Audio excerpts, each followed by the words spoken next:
சசிகலா அம்மாவை எல்லா எம்எல்ஏக்களும் சேர்ந்து முதலமைச்சர் பதவிக்கு அவங்க தேர்ந்தெடுக்கும் போது இவர் ஏன் வந்து போராட்டம் நடத்தினாரு, தர்ம யுத்தம் நடத்தினாரு, யார் ஆலோசனை நடத்தினாரா இல்லையா? அதனால ஏற்பட்ட குழப்பம் தானே இவ்வளவுமே. அதுக்கு பிறகு ரெட்டையிலையில் தேர்ந்தெடுக்கப்பட்ட அரசுக்கு எதிராக இவர் ஓட்டு போட்டாரா இல்லையா? அப்ப எந்த இடத்துல இவர் வந்து அதிமுகவுக்கு விசுவாசமா இருந்தாருங்கிறதுல எனக்கெல்லாம் அதுல சந்தேகம் உண்டு. ஏங்க, ஒரு தலைவருங்க, அவரோ அவர் பையனோ சுயேட்சையா போட்டி போட்டு ஜெயிக்க முடியாதா? அப்படின்னா என்ன தலைவர்? சுயேட்சையா போட்டி போட்டு ஜெயிக்க முடியாத அளவுக்கு தானே செல்வாக்கு வச்சிருக்காங்க. அந்த தைரியம் இல்லாதனால தானே செய்யறாரு. அப்ப இவரால் என்ன லாபம் வரும்? இதெல்லாம் திமுகவுக்கு தெரியுங்க. எப்படிங்க முதலமைச்சருக்கு தெரியாம இருக்கும்? தெரியும். ஆனா இவர் பாராட்டும் போதோ இல்ல வாழ்த்தும் போதோ அது திமுகவுக்கு அடிஷனல் தானே, ஆடட் ஃபெதர்னு சொல்லுவாங்கல்ல, தொப்பியில் மேலும் ஒரு மயில் இறங்குவாங்கல்ல. வெறுமனே வந்து ஒருங்கிணைப்பாளராகவே இருந்துட வேண்டியதானே. கட்சியோட நம்பர் 1 பொசிஷன் தானே அது. நாம கட்சிக்கு பொறுப்பா இருக்க, அவர் ஆட்சிக்கு பொறுப்பா இருக்கணும் சொல்லல. சரி, அவருக்கு 2 ஆசைங்க, ஆட்சியிலையும் இருக்கணும் கட்சியிலையும் இருக்கணும். 2 ஆசையில இருந்தாரு. சரியா வரல. எடப்பாடி வந்து அவர் இவரை விட வந்து ரொம்ப சாணக்கியத்தனமா நடந்துக்கிட்டாரு. கட்சியில் இன்னைய தேதிக்கு அவர் கிட்டத்தட்ட 7-8 வருஷமா இல்லை. இப்போ வந்து அவரு திமுக ஆட்சி தொடரணும், அது பொதுமக்கள் விருப்பம், அது நமக்கு அதை பத்தி எனக்கு நோ கமெண்ட்டுங்க. ஆனா ஓபிஎஸ் விருப்பமாக இருப்பது சரியா?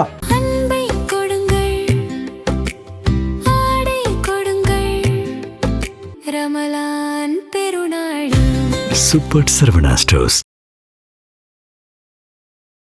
ஒப்பீனியன் தமிழ் பார்வையாளர் அனைவருக்கும் வணக்கம். இன்றைய நேர்காணலில் நம்மோடு இணைந்திருப்பவர் மூத்த பத்திரிகையாளர் திரு தரசு சாம் அவர்கள். சார் வணக்கம். வணக்கம். அரசியலில் பெரும் பரபரப்பு ஏற்பட்டிருக்கு அப்படின்னு சொன்னா, சட்டமன்றத்துடைய கடைசி நாள்ல திடீர் திருப்பமாக ஓபிஎஸ் ஆதரவு எம்எல்ஏ எம்ஜிஆர் ஜெயலலிதா அவரோட ஆசையோட முதலமைச்சர் மீண்டும் அரியணை ஏறுவார், அவர் தான் முதலமைச்சராக மாறுவார் அப்படின்னு சொல்லி பேசுனது, அது ஓபிஎஸ் வைத்துக் கொண்டே பேசியிருக்கிறார்.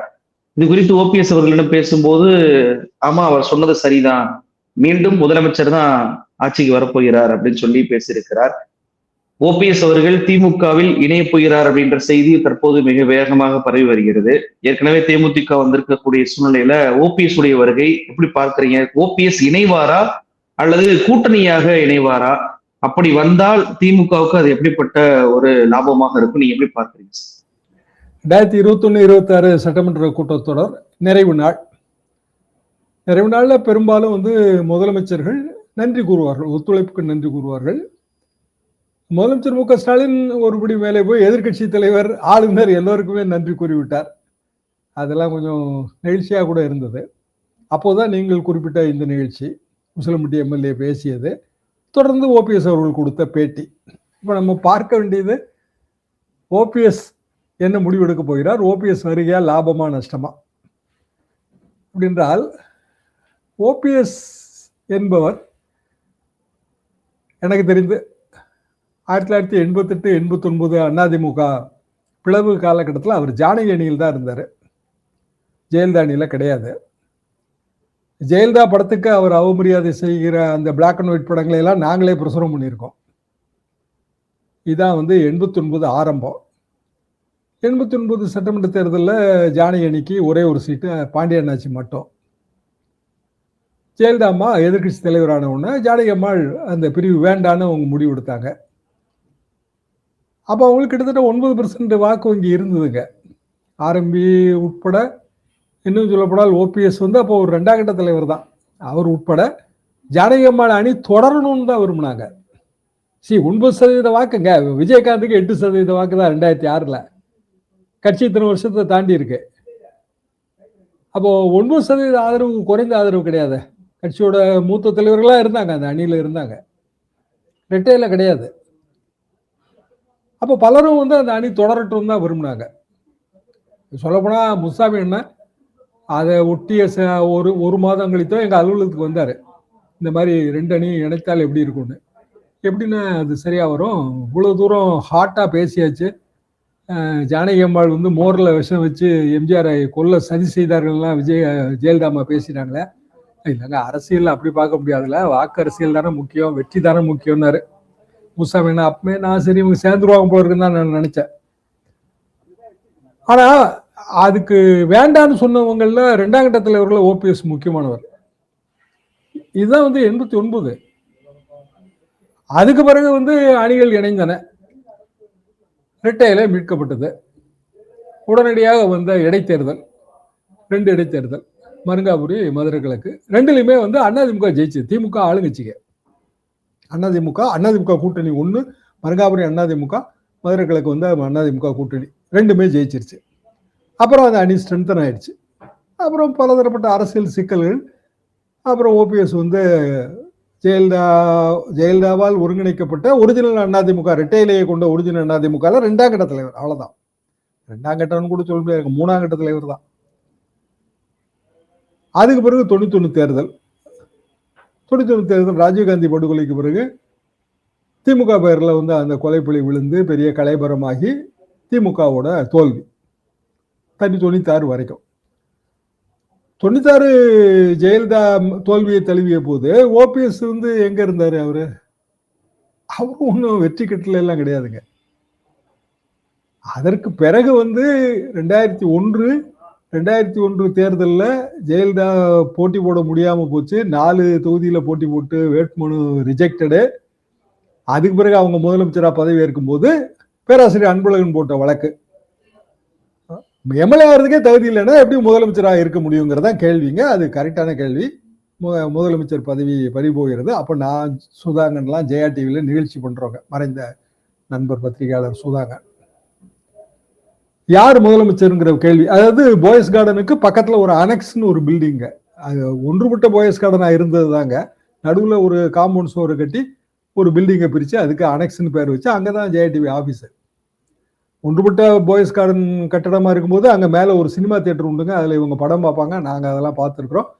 ஜெயா டிவி ஆஃபீஸ் வந்த பிறகு அந்த சில்வர் ஸ்கிரீன் அப்படியே தான் இருந்தது. சில்வர் ஸ்கிரீனு, அந்த சீட்டிங் அரேஞ்ச்மெண்ட்லாம் அப்படியே தான் இருந்தது. சில்வர் ஸ்கிரீனுக்கு முன்னாடி ஒரு பிளாக் ஸ்கிரீனை கட்டிட்டு தான் நாங்கள் ப்ரோக்ராம் பண்ணிட்டு இருந்தோம்.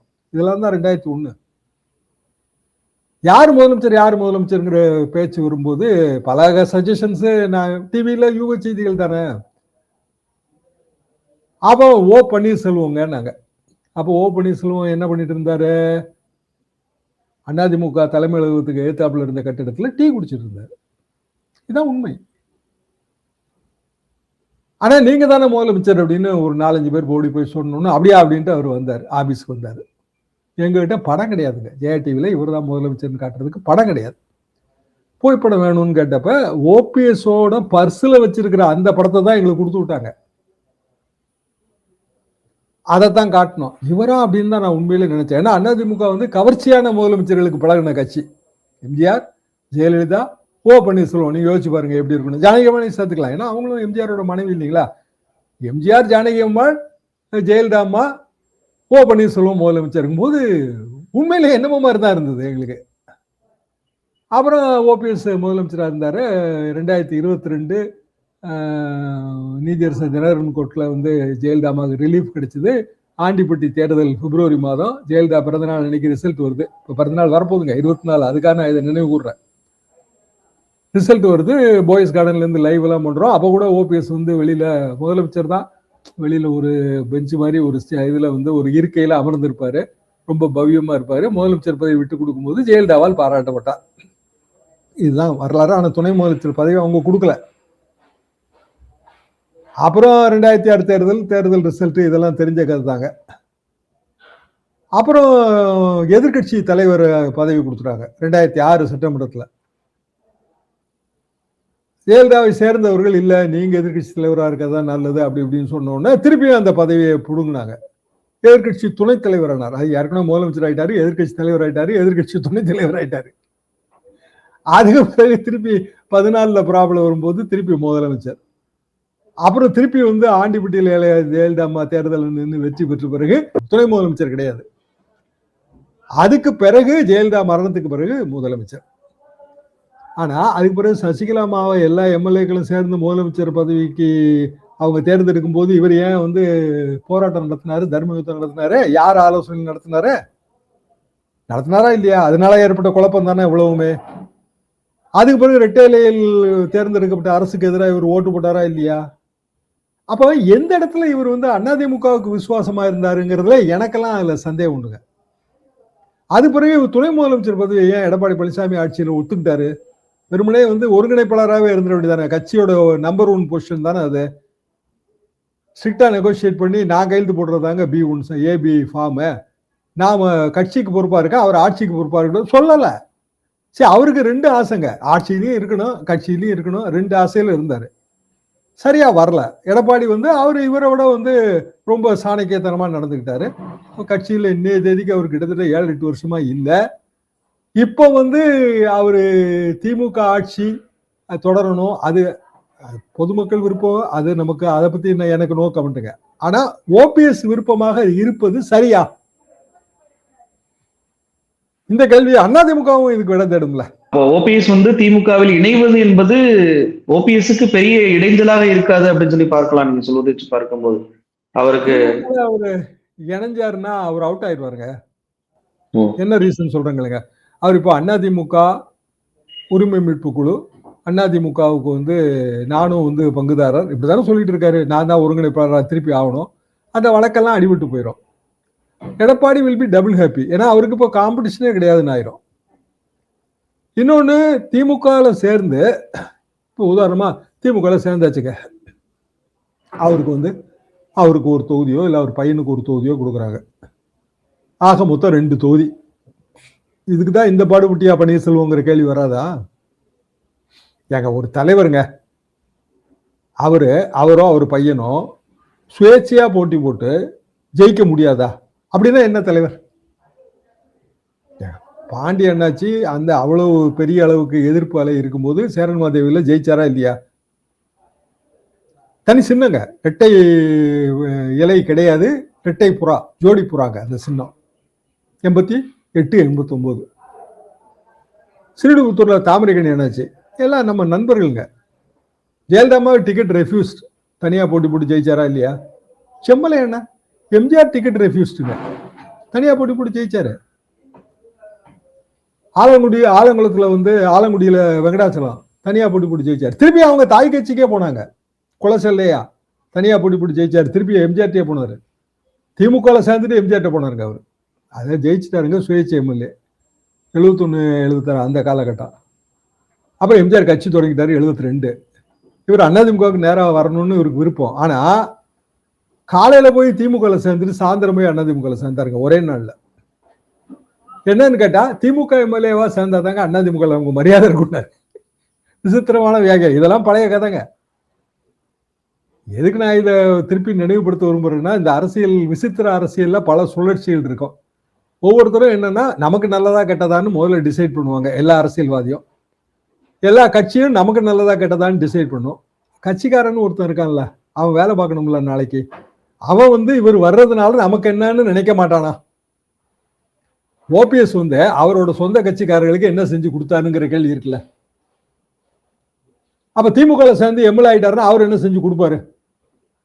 அவரை போய் நம்ம பார்த்து எல்லா கோரிக்கை மனுக்களை எல்லாம் கொடுத்துட முடியுமா? சரி, அவரும் அவர் பையனுமே சுயேட்சையா போட்டி போட்டு ஜெயிக்க முடியாத அளவுக்கு தானே செல்வாக்கு வச்சிருக்காங்க. அந்த தைரியம் இல்லாதனால தானே இதை செய்யறாரு. அப்ப இவரால் என்ன லாபம் வரும்? இதெல்லாம் திமுகவுக்கு தெரியுங்க. எப்படிங்க முதலமைச்சருக்கு தெரியாம இருக்கும்? தெரியும். ஆனா இவர் பாராட்டும் போதோ இல்ல வாழ்த்தும் போதோ அது திமுகவுக்கு அடிஷனல் தானே, ஆடட் ஃபெதர்னு சொல்லுவாங்கல்ல, தொப்பியில் மேலும் ஒரு மயில் இறகும்பாங்கல்ல, அதனால அவங்க சந்தோஷமா இருக்காங்க. இவர் சேர்த்துக்கிட்ட சீட்டு கொடுத்துருவாங்க நான் உண்மையிலேயே நினைக்கல. நிகழ்ச்சியில் கலந்து கொண்டு பல்வேறு தகவல்களை இந்த மேலிட்ட பகிர்ந்தீங்க. ரொம்ப நன்றி சார்.